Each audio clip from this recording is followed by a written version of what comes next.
Shadows stirred and the wind picked up as I ran through the forest. I felt the dark presence turning its gaze toward me.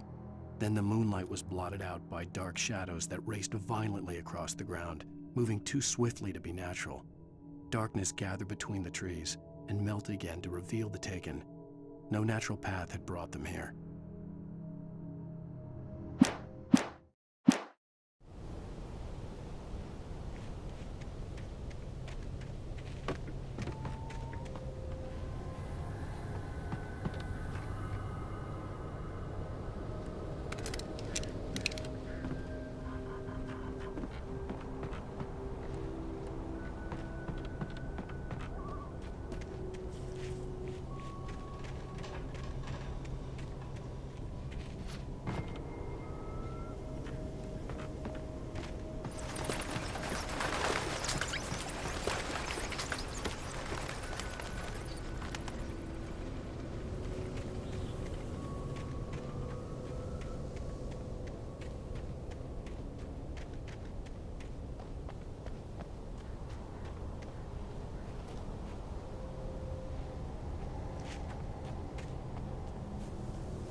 Is a hazardous occupation.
Is a hazardous occupation.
Stay out of sight. I'm on my way. Don't open the door. What am I, crazy?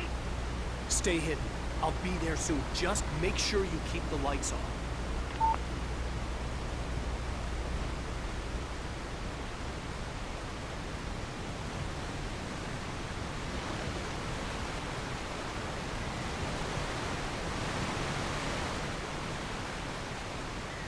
I still had to reach Barry at the cabin, but at least I was out of the woods.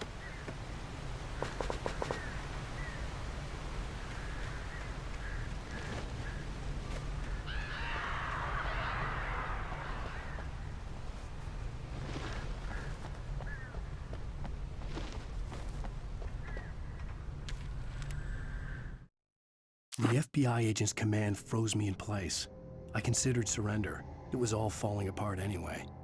I could give in, let someone else deal with it, but it felt all wrong. Call it instinct, his posture, the way he held the gun. He was no friend. Shots ringing in my ears, I leaped for the hole in the fence and stumbled into the darkness beyond.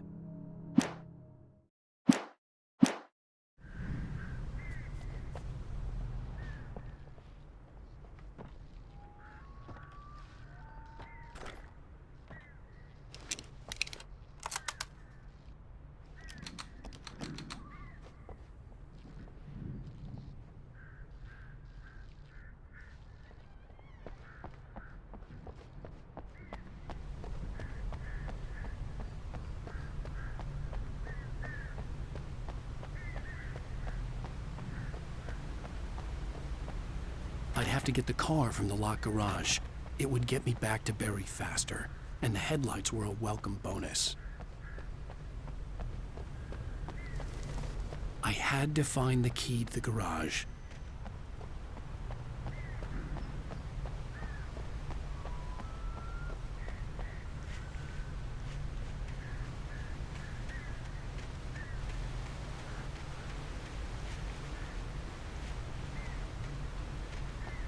I needed the garage key to get to the car.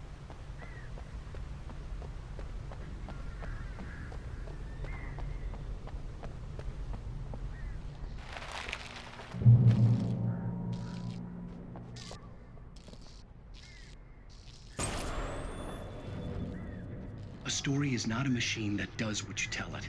A story is a beast with a life of its own. You can create it, shape it, but as the story grows, it starts wanting things of its own. Change one thing and you set off a chain reaction of events that spreads through the whole thing.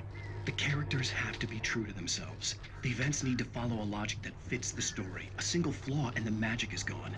The story dies. Alice dies. You can afford the and yourself.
It was the kidnapper. You son of a bitch! Where's my wife? Enough horseplay, Wake. You deliver the manuscript, and you can have your woman back. Simple as that. I don't... Listen. I'm gonna need time to finish it. I still need to write the ending. I need... a week. It's not done. I need a week. 2 days. The old Bright Falls coal mine is nearby. You can find it easy, city boy. The main building, there at noon. You bring the manuscript, you'll get your wife. If not, well, get me. Yes, I get you.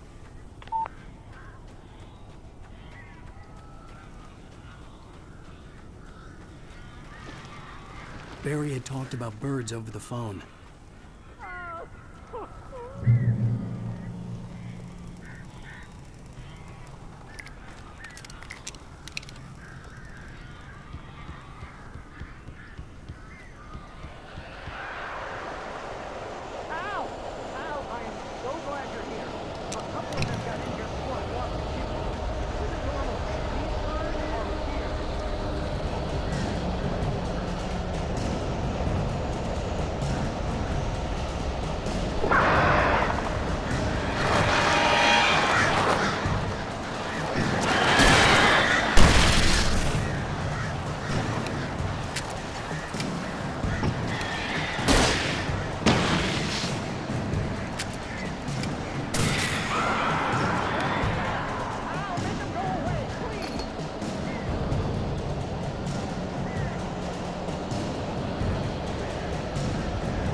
They're gone! Hey, Al. I'm sorry for thinking you were having a psychotic episode, man. I sent Barry to the town to ask around about a man fitting the kidnapper's description. He'd go through the archives of the local paper. Perhaps he could learn something. Anything about the island and the cabin that had disappeared. The man wanted a manuscript. I had to try to write him one to get Alice back.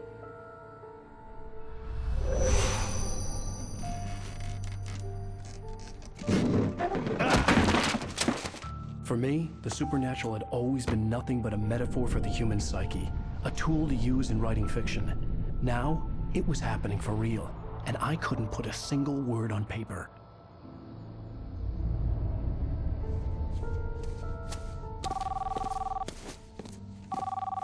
Barry Wheeler speaking. This is Rose. Rose? I found Mr. Wake's pages. Oh, you sweet, brilliant girl. Could you and Mr. Wake come get them? I live in the trailer park outside the town. We'll be there in less than an hour. Bye now. See you soon. Have a great day. Hope you come back soon.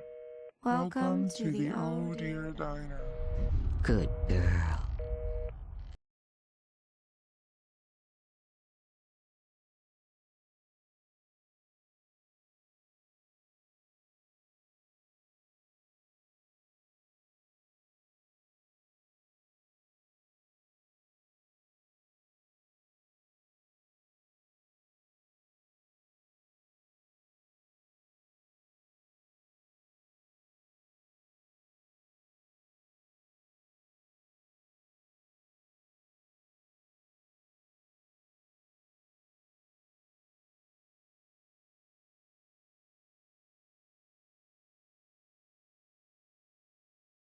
Alice has been kidnapped. Alan, please help me. Alice? You'll do exactly what I say if you ever want to see your wife again. I can't tell anyone except my agent Barry. Damn it, Barry, they'll kill her. You're my best friend, and I'm worried that you're not right in the head. The ransom is a manuscript I supposedly wrote that's coming true before my eyes. It happened just the way it was on that page. So dark. I have found only a few scattered pages. I want the entire manuscript. The deadline is in 2 days. I found Mr. Wake's pages. Good girl. How the hell did she get her hands on the manuscript anyway? I don't know. She's resourceful. I told you you were too hard on her. Listen, I found out all sorts of interesting stuff while I was digging around. Yeah. Mr. Wake, it's Sheriff Breaker. We have an FBI agent here, Agent Nightingale. FBI? He's anxious to see you. You'd better come to the station. Okay, I'll be right over, Sheriff. Let's make this quick, huh? Help you folks? Name's Randolph. I'm the manager. We're looking for Rose. Works as a waitress down at the diner. Rose, sure. Nice girl. Who wants to know? I'm Alan Wake. The writer, huh? I heard on the radio you were visiting. Well, I'll show you her trailer. That Rose, she's a nice girl. Always pays her rent on time. As I was saying, Al, I found all sorts of weird stuff from the local newspaper's archives. This place is crazy. Disappearances, mysterious deaths, urban legends come true, and get this, most of this stuff takes place around Cauldron Lake. Well, you ain't wrong, mister. The Indians thought the lake was a doorway to the underworld. I'm the God-fearing type myself. I don't hold with that sort of thing. Yeah, okay. Anyway, there was an island there owned by a guy called Thomas Zane. Now, some of the articles I found about him make him out to be a famous writer, but I ran a bunch of searches, couldn't find a single thing he wrote. Zane was heavily into diving, so much so that the place came to be called Diver's Isle. But the volcano under the lake erupted in 1970, and Zane went down with the island.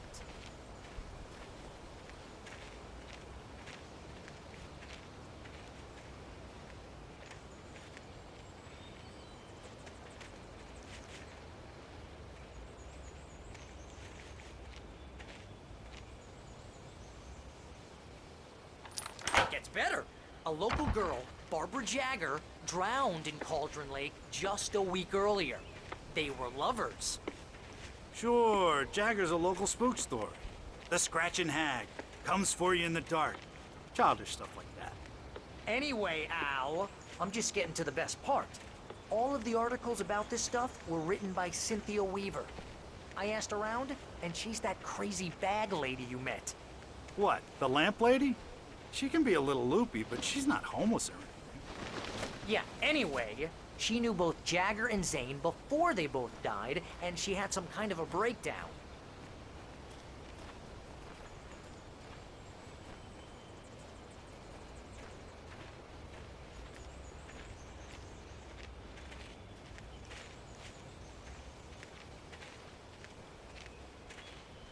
Well, mister, this here's Rose's trailer.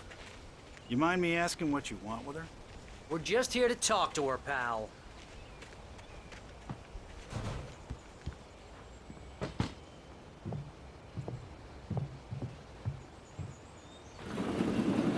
to... Oh dear. Mr. Wake.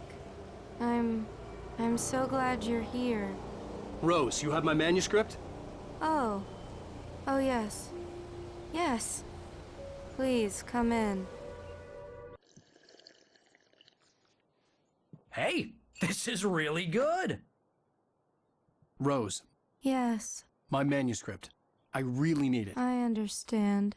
I know what you need. A muse to inspire you. Oh, for Barry? She doesn't have anything. Yeah, hey, Al? Al, what's... Oh... Barry! What? What?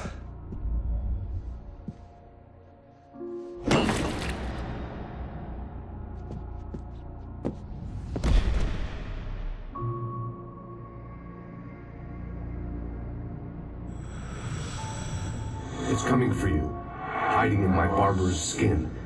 I'm too weak to stop it. You must turn the lights on. I promised I'd come visit you and your lovely wife. You must finish what you started. I insist. You must turn the lights on. Turn the light on. Back to work, boy.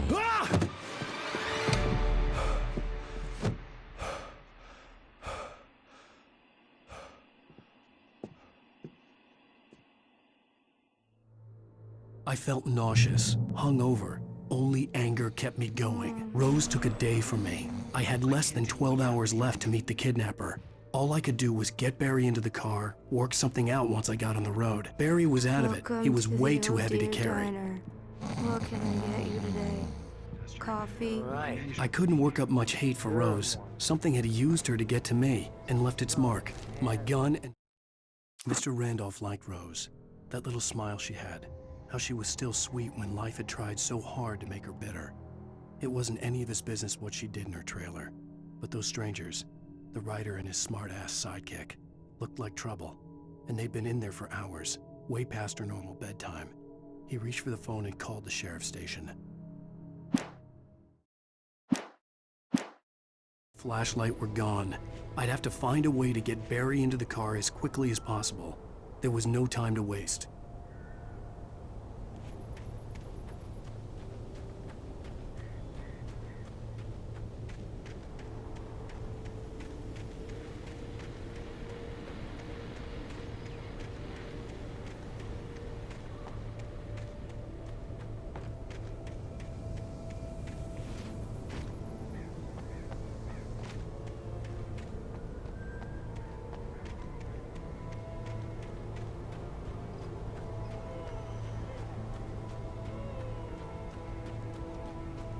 Oh, you're gonna get it now. God knows what you've done to that poor girl. This is Agent Nightingale, FBI! Get him up, Hemingway! You're under arrest! You move a muscle, I'll unload right in your goddamn face! Stay right where you are, Spillane!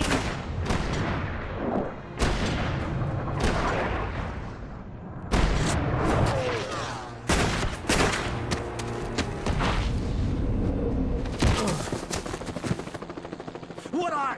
I'm standing right here, you goddamn maniac!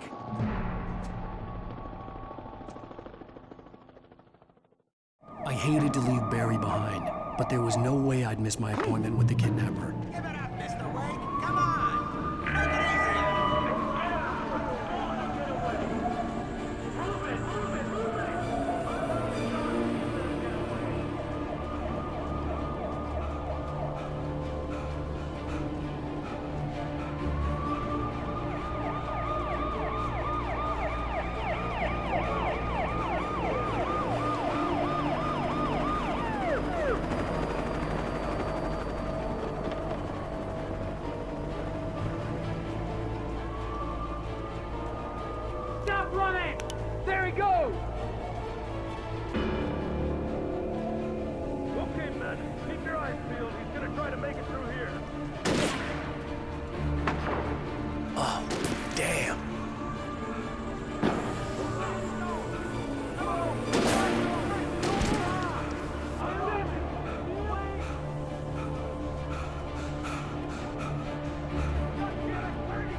For decades, the darkness that wore Barbara Jagger's skin slept fitfully in the dark place that was its home and prison. It was hungry and in pain. It dreamed of its nights of glory when the poet's writing had called it from the depths and given it a brief, terrible taste of power and freedom. The rock stars had stirred it from the deep sleep the poet had sunk it back to in the end. When it sensed the writer on the ferry, it opened its eyes.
This horror was everywhere I went, circling me. The cops didn't stand a chance. They were after a writer, not a monster.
Deputy Mulligan, over.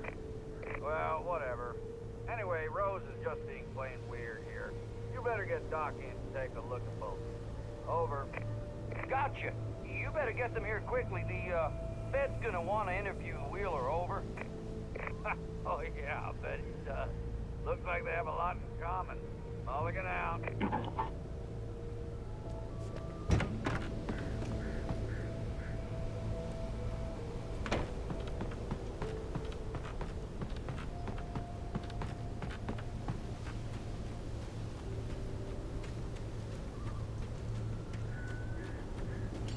I imagined that the broadcast tower in the distance was part of the local radio station. Maine seemed like a decent guy. Perhaps he could give me directions to the coal mine.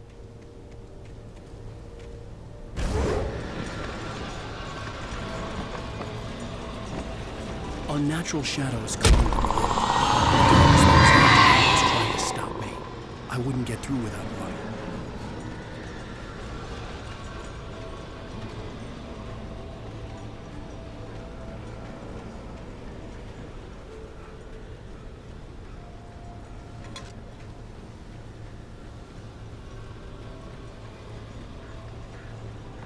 There was no power to the searchlight.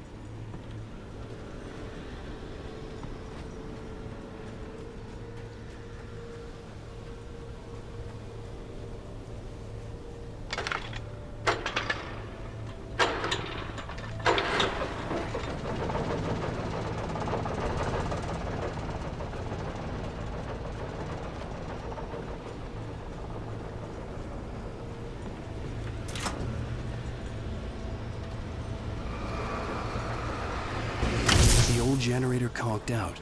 I'd have to see if I could fix it and try again.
It took me a moment to recognize the flashing grenades.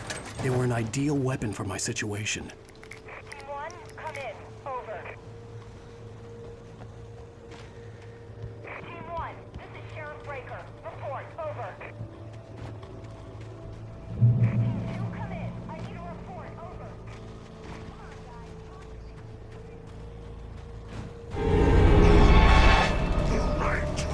guys. Silent.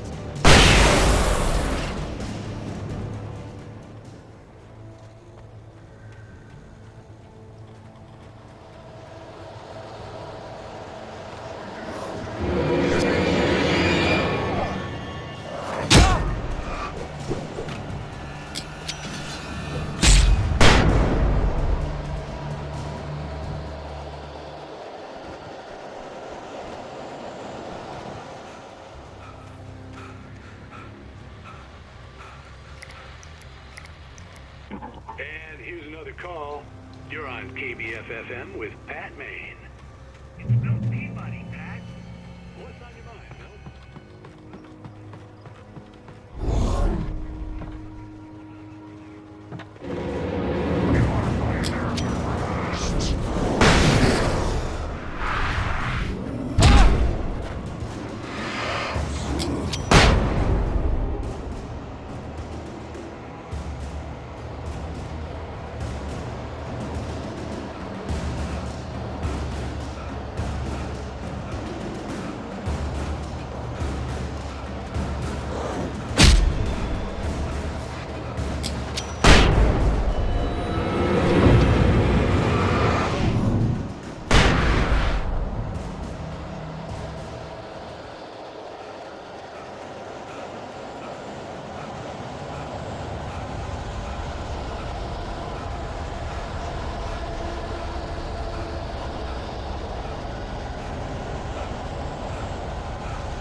I hope Maine could lend me a car to get to the coal mine.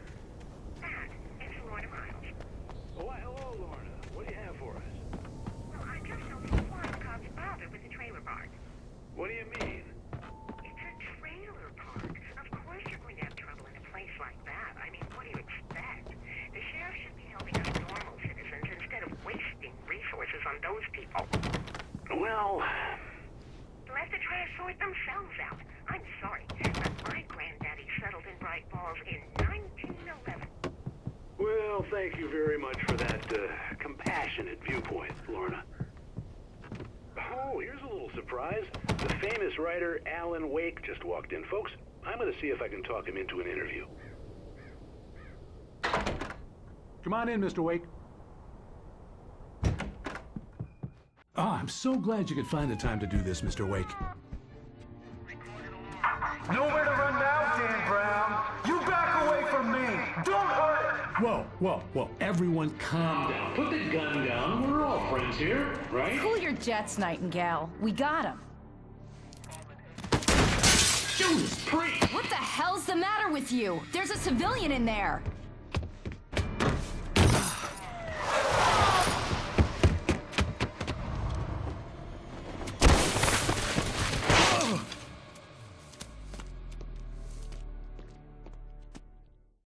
I'll get you yet, even if it kills me. You hear me? You hear me, H.P. Lovecraft? I had fallen off so many cliffs it was ridiculous. That's what you get for naming a book The Sudden Stop. It was probably good I hadn't had the chance to tell Nightingale stared through the broken studio window into the dark woods. He turned around, started to walk out, but Maine grabbed his arm. "Young man, you almost shot me. You don't shoot off rounds at people like that. What's the matter with you?" Nightingale shook his arm free, marched out. His cheeks burned with rage and humiliation. Where I was going. I'd have to lose the cops and find my own way to the mine.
There was no sensible reason for the power company work lights to be here.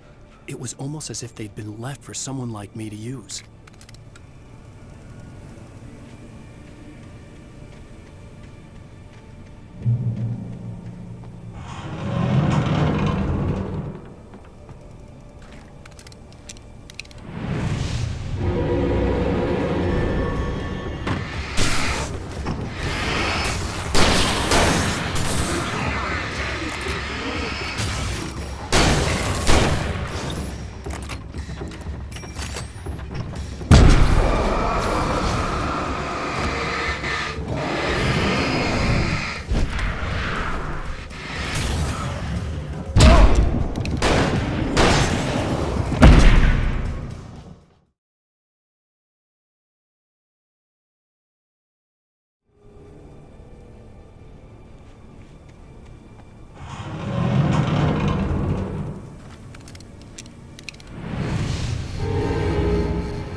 Sarah trusted her gut, and her gut said Agent Nightingale was an asshole.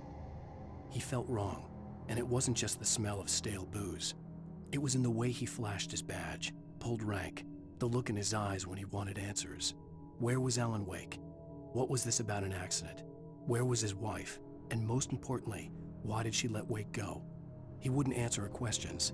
Federal business was all he'd say.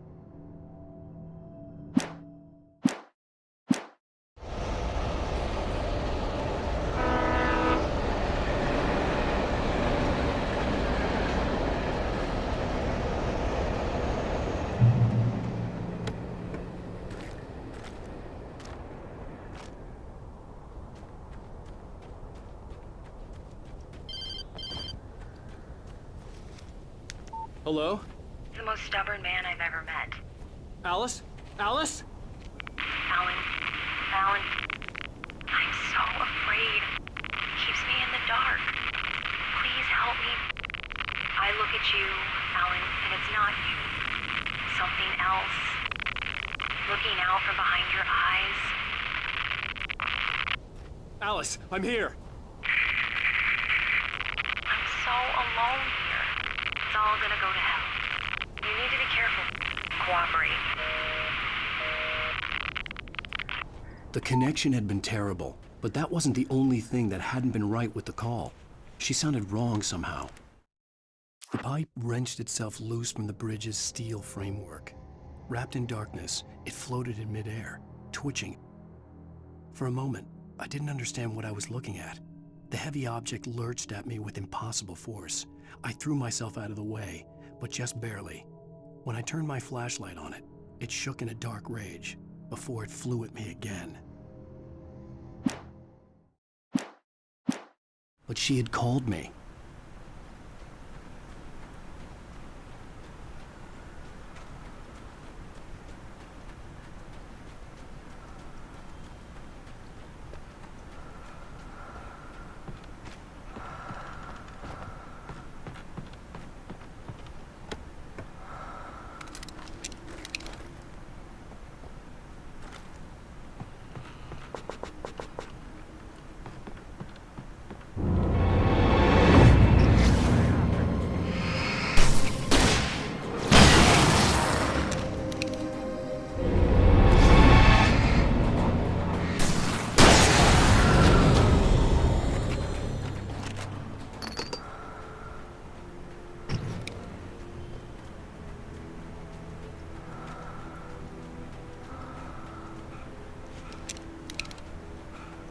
I could see a railway bridge up ahead, and a warehouse of some sort on the opposite shore. I hoped I could find a car from there.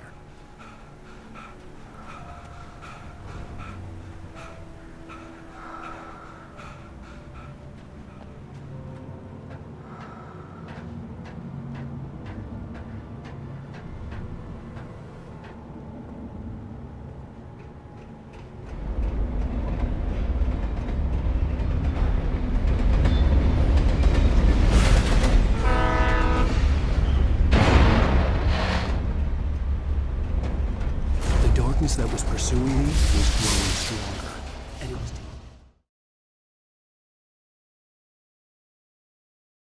opposite shore. I hoped I could find a car from there.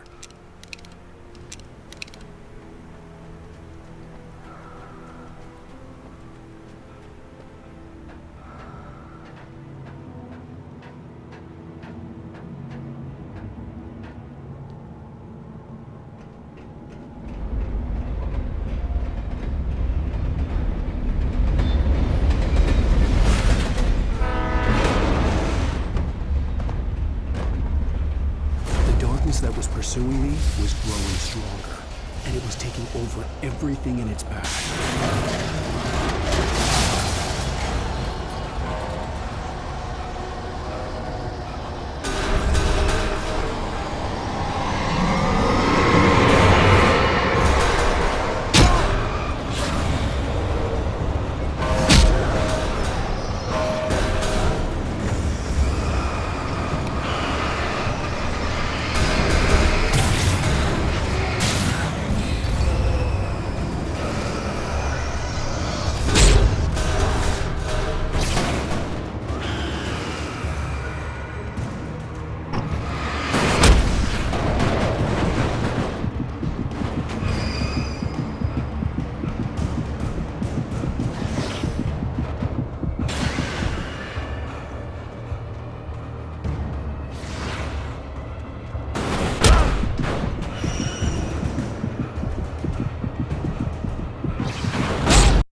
slammed the door shut right in his smug face.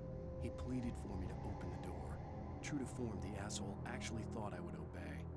I had no sympathy left, no guilt either, not for him. I took a moment to savor the scream. I bet I had a smile on my face. It was all that I had time for. The dark presence was inside the lodge with me.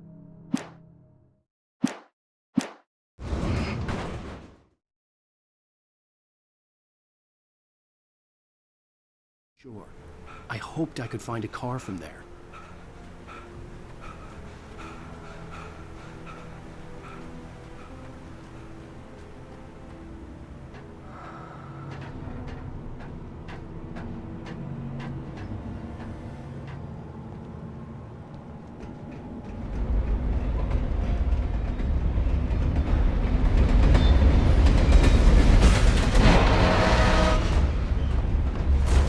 That was pursuing me was growing stronger, and it was taking over everything in its path.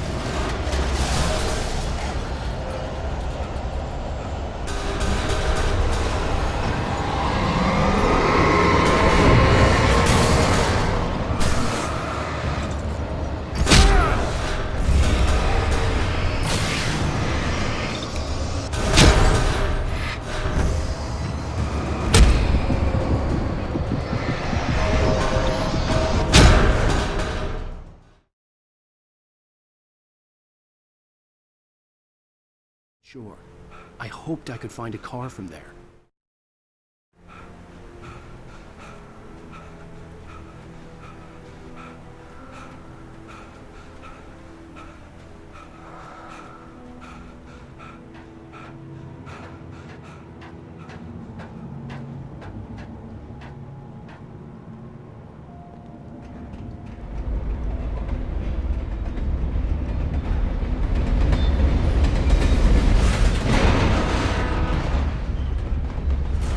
That was pursuing me was growing stronger, and it was taking over everything in its path.